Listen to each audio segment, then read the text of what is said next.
আসসালামু আলাইকুম। শিকদার কৃষি টিভির পক্ষ থেকে আপনাদেরকে জানাই আন্তরিক শুভেচ্ছা ও অভিনন্দন। দেখছেন আজকে আমার থলে বীজ রোপণ করছি। দেখছেন আমার থলের মাটিগুলা কত সুন্দর, কত ফ্রেশ, নরম মাটিটা।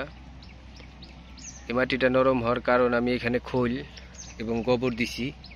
খৈল এবং গোবর দেওয়ার কারণে মাটিটা আপনার ঝুরঝুরা হয়ে গেছে। আর এখানে আজকে আমি বীজ রোপণ করছি। দেখবেন কত সুন্দর আমার গাছগুলা হয়।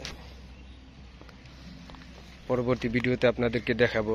দেখছেন আমার থলগুলা কত সুন্দর হয়েছে। বীজটা রোপণ করার পরে হালকা একটু বৃষ্টি পড়ছে, আলহামদুলিল্লাহ। বৃষ্টিটা অনেক কাজে লাগবে। দেখছেন প্রত্যেকটা থলই কত সুন্দর।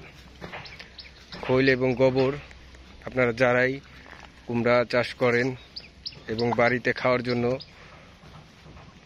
দু একটা থল দেন, অবশ্যই আপনারা খৈল এবং গোবর ইউজ করবেন। খৈল এবং গোবর ইউজ করলে দেখবেন আপনার গাছে অনেক ফল আসবে। তাতে আপনার দেখেও মন ভরে যাবে। আর যদি খৈল আর গোবর ছাড়া রোপণ করেন তাহলে আপনার গাছে ওরকম ফলন আসবে না, যেরকম ফলন আমার গাছগুলোতে আসবে। আপনাদেরকে আমি পরবর্তী ভিডিওতে দেখাবো যে আমার গাছগুলাতে কিরকম ফলন আসছে, গাছগুলা কিরকম বৃদ্ধি পাইতেছে।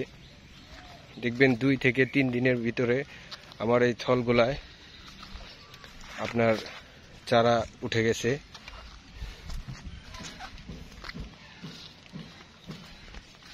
দেখছেন মাটিটা কত সুন্দর, মনে হচ্ছে যে ইন্দুরে মাটিটাকে উঠাইছে। এইভাবে ইন্দুরের মাটির মতো ঝুরঝুরা করে দিয়ে আপনারা চারা রোপণ করবেন খৈল আর গোবর দিয়ে। দেখবেন আপনি অধিক ফলন আপনার গাছে আসবে, আপনিও লাভবান হতে পারবেন।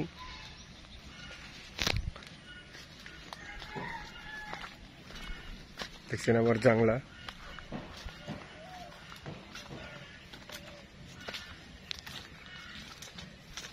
আর যখন আপনার চারাটা আপনার বের হবে তখন আপনি ওই ক্যারাটি এবং জ্যাস, এই 2টা কীটনাশক আপনার ওই ছোট ছোট চারায় হালকা পরিমাণ দিয়ে স্প্রে করে দিবেন। তাতে যে লাল লাল পোকাটা আছে সেই পোকাটা আপনার গাছের পাতা আর খেতে পারবে না, আপনার গাছটা সুন্দরভাবে বেড়ে উঠবে।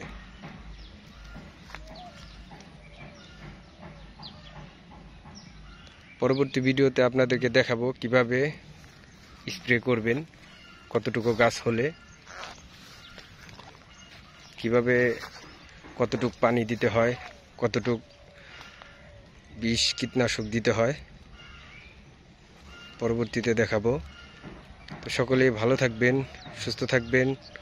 আসসালামু আলাইকুম ওয়া রাহমাতুল্লাহি ওয়া বারাকাতুহু।